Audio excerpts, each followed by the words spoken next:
Everyone, welcome back to Ninja Prep. This is Kapil Goyal, your educator and mentor for PG physics. तो आज है CUET PG PYQ series का mechanics का third lecture. और इस lecture में हम क्वेश्चन डिस्कस करेंगे 2017, 2018 और 2019 के पीवाईक्यूज, यानी कि जो भी रिमेनिंग पीवाईक्यूज बचे हुए हैं वो हम सारे डिस्कस करने वाले हैं इस लेक्चर के अंदर।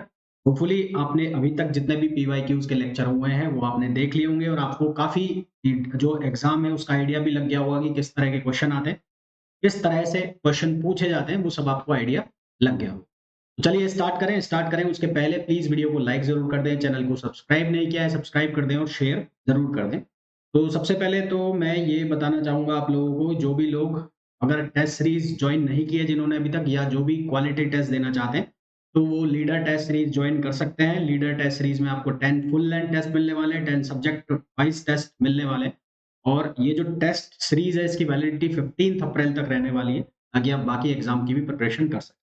इसके अलावा जो लोग आईआईटी जैम 2025 के लिए प्रिपरेशन करना चाहते हैं, तो अल्फा बैच स्टार्ट हो रहा है 5 मार्च 2024 से। इस अल्फा बैच के अंदर आपको आईआईटी जैम की प्रिपरेशन के साथ साथ, मतलब जो चीजें होती हैं, जो भी नोट्स, लाइव क्लासेस, पीडीएफ और जो असाइनमेंट्स और नेट टाइप क्वेश्चन, वो तो आपको मिलेगा ही मिलेगा। उसके अलावा अदर एग्जाम्स, जो अदर एमएससी एंट्रेंस एग्जाम होते हैं लाइक सीयूईटी पीजी, और उसके अलावा जो other top central university exams है, जैसे कि जामिया हुआ, एएमयू हुआ, कोलकाता यूनिवर्सिटी हुआ, तो इनके एग्जाम्स के लिए भी क्वेश्चन बैंक, जो क्वेश्चन बैंक होता है, वीडियो क्वेश्चन बैंक, वो भी आपको अवेलेबल रहेगा इस बैच के अंदर। वो भी आप एक्सेस कर पाएंगे। तो अगर आप लोग प्रिपरेशन करना चाहते हैं या करने की सोच रहे हैं, तो आप ये बैच ज्वाइन कर सकते हैं, जो कि स्टार्ट हो रहा है 5 मार्च से। इस बैच की पूरी डिटेल्स आपको ऐप के ऊपर मिल जाएंगी, जो आप डाउनलोड कर सकते हैं गूगल से, Ninja Prep by Kapil sir. तो चलिए स्टार्ट करते हैं आज का लेक्चर। तो सबसे पहला जो क्वेश्चन है उसमें बोला गया है, an incline plane an inclined plane makes an angle of 30 degree with horizontal solid sphere rolling down the inclined plane from rest without slipping। देखो इस तरह के जो क्वेश्चन है उनके लिए एक फॉर्मूला होता है, वो याद रख लेना। तो ये बहुत डिटेल में है, रोलिंग फ्रिक्शन वगैरह ये पूरी चीजें, पर इतना बड़ा हमें जाना ही नहीं है, अपने इतनी मेहनत करने वाले है ही नहीं, करनी भी नहीं है, स्मार्ट वर्क करना है। तो ए की जो वैल्यू है वो हो जाती है जी साइन थीटा अपॉन 1 प्लस के स्क्वायर अपॉन आर स्क्वायर। तो जी साइन कितना हो गया 30 डिग्री, 1 प्लस के स्क्वायर अपॉन आर स्क्वायर। के क्या होता है, radius of gyration, gyration. Solid sphere है, सॉलिड स्पेयर के लिए आई की वैल्यू 2/5 एम आर स्क्वायर, और आई ही इक्वल्स टू होता है एम के स्क्वायर, है ना। रेडियस ऑफ जायरेशन के फॉर्म में लिखोगे तो आपको वैल्यू चाहिए के अपॉन आर स्क्वायर की, तो वो वही 2/5। तो यहाँ से वैल्यू डालो, जी साइन 30 डिग्री आपको वैल्यू देगा 1/2, ये जी है। ये हो जाएगा 1/2/5। तो इसको सॉल्व करेंगे तो आंसर आ जाएगा 5g/14, जो कि आंसर हो जाएगा सी। तो इसका ऑप्शन का आंसर हो जाएगा C. Choose the correct incorrect option about the critical velocity of liquid. देखो रेनॉल्ड्स नंबर जो होता है वो होता है rho V D over mu. Reynolds number होता किसके बराबर है, ये होता है inertia force upon viscous, inertia force on viscous force का जो रेशियो होता है, रेनॉल्ड्स नंबर होता है डायमेंशनलेस नंबर होता है। रो जो होता है वो होता है डेंसिटी, ठीक है, और वी होता है क्रिटिकल वेलोसिटी। क्रिटिकल वेलोसिटी और डेंसिटी एक दूसरे के रेसिप्रोकल हो गए, जबकि यहाँ लिखा हुआ है डायरेक्टली प्रोपोर्शनल टू डेंसिटी, तो ये गलत है। तो हमें क्या चूज करना है, इनकरेक्ट ऑप्शन चूज करना है, तो ये गलत ऑप्शन हो गया, है ना। तो यहाँ पर इसका आंसर आ जाएगा डी। नेक्स्ट क्वेश्चन पे आ जाओ। मोमेंट ऑफ इनर्शिया इज, बहुत ही लंबू सा क्वेश्चन है। K E equals to half I omega square.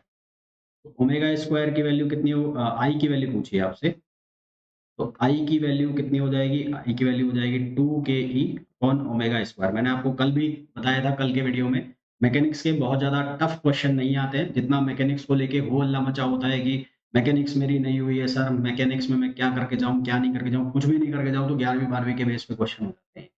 और मैकेनिक्स से टफ क्वेश्चन नहीं आते, है ना। आगे बात करते हैं। The velocity profile of liquid.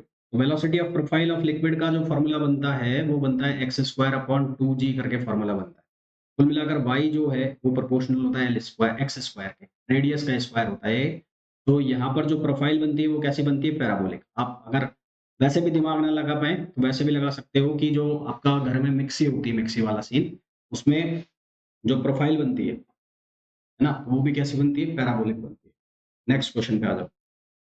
The velocity rate of flow of liquid through a capillary tube से वेलोसिटी रेट ऑफ फ्लो को which of the following use, तो इसके लिए किसका यूज करते हैं, तो Poiseuille law. Calculate the rate of flow of liquid through a capillary tube, Poiseuille law. Particle is moving in plane, तो प्लेन के लिए जो वेलोसिटी का फॉर्मूला है वो लिखा जाता है R cap, R prime, R theta cap और थीटा प्राइम। आर डॉट का मतलब होता है D R upon D T और थीटा डॉट का मतलब होता है D theta upon D T. तो ऑप्शन आ जाएगा इसका B. Which one has the highest relative strength, strong force, nuclear strong force आएगा ये वीक फोर्स का मतलब है न्यूक्लियर वीक फोर्स और ये है nuclear strong force. Next question, shape of orbit is parabola, तो ई की वैल्यू कितनी हो जाएगी, जीरो। देखो इसको, या ई ग्रेटर देन जीरो तो ये होता है hyperbola, E equal to zero तो ये होता है parabola, E less than zero तो ये होता है एलिप्स और ई की वैल्यू माइनस एम के स्क्वायर अपॉन टू जे तो ये होता है सर्कल। ई का मतलब है एनर्जी, है ना। और अगर आपको इसको लिखना है एसेंट्रिसिटी के फॉर्म में, तो एसेंट्रिसिटी यदि ग्रेटर देन वन तो हाइपरबोला, एसेंट्रिसिटी यदि इक्वल्स टू वन तो parabola, eccentricity less than one तो एलिप्स और एसेंट्रिसिटी जीरो तो सर्कल। तो ये एसेंट्रिसिटी होती है, ये होती है एसेंट्रिसिटी। नेक्स्ट क्वेश्चन पे आओ। Time period of Jio stationery satellite कितना होता है, 24 आवर्स।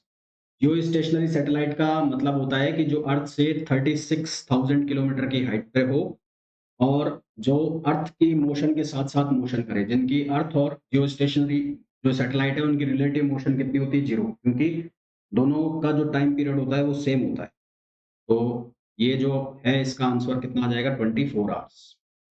नेक्स्ट क्वेश्चन पे आओ। The path of an alpha particle, इसका ऑप्शन आएगा हाइपरबोला, क्योंकि इसके जो प्रोफाइल बनती है कॉनिक सेक्शन की वो बनता है ऐसे कॉस अल्फा माइनस वन, या शायद ए और होता है। तो ये जो कॉनिक सेक्शन बनता है ये प्रोफाइल बनाता है हाइपरबोला की। ये किसकी प्रोफाइल बनाता है, हाइपरबोला। आंसर आ जाएगा इसका ए। ऑफ क्लेस each of mass m collide head on at 3/5c, they stick together the mass of final composite lump। देखो हेड ऑन कॉलिजन है लंप्स की, तो हेड ऑन कॉलिजन है तो मोमेंट ऑफ सॉरी क्या बोलते हैं उसको, linear momentum before and after collision क्या होगा, जीरो। ऑन कॉलिजन है सीधी टक्कर, हेड ऑन कॉलिजन है तो हेड ऑन कॉलिजन में दोनों का मास भी सेम है और वेलोसिटी भी सेम है, तो momentum before and after, momentum before and after collision क्या हो जाएगा, जीरो हो जाएगा, जीरो। तो हम यहाँ क्या लगा देंगे, हम यहाँ लगा देंगे एनर्जी कंजर्वेशन। ठीक है भाई, हम यहाँ पर क्या अप्लाई कर देंगे, energy conservation. Energy conservation apply करेंगे तो उसके लिए हमें निकालना पड़ेगा एम की वैल्यू। एम की वैल्यू क्या होगी, M naught one minus V square upon C square. V की वैल्यू कितनी दी है, 3/5, 3/5 दी है, तो उसके हिसाब से हम इसको सॉल्व करेंगे तो M naught upon one minus ये हो जाएगा 9/25, इसको हम सॉल्व करेंगे तो यहाँ से वैल्यू आएगी 5 एम नॉट अपॉन 4, तो ये बनेगा 5 M naught upon 4 C square पहले का, और दूसरे की भी सेम एनर्जी है एम नॉट सी स्क्वायर। मान लेते हैं कि कंपोजिट मास कैपिटल एम है, कैपिटल मास एम है तो ये हो जाएगा एम सी स्क्वायर। तो यहाँ से ये बन जाएगा m/2, m/2 m naught equals to capital M, तो ये हो जाएगा 2.5। ये m नॉट लिख रहा हूँ मैं जिसको m ही है, ये आंसर आ जाएगा 2.5। ठीक है, तो ये क्वेश्चन हो गए मैकेनिक्स के, और आपने देखा बहुत ज्यादा टफ क्वेश्चन कुछ भी नहीं है इसमें, एक लास्ट क्वेश्चन में कुछ थोड़ा बहुत है करने का, बाकी तो किसी क्वेश्चन में कुछ है नहीं, इनको आसानी के साथ सॉल्व कर सकते हो। तो ये मैकेनिक्स हमारा फिनिश हो गया, अब कल से हम लोग करेंगे ऑप्टिक्स। तो 2 दिन हम करेंगे ऑप्टिक्स, ऑप्टिक्स के साथ साथ और उसके बाद हम करेंगे waves and oscillation, and then फिर हम करेंगे जो मॉडर्न फिजिक्स है उसके। ठीक, मिलते हैं नेक्स्ट लेक्चर में, till then thank you, bye bye.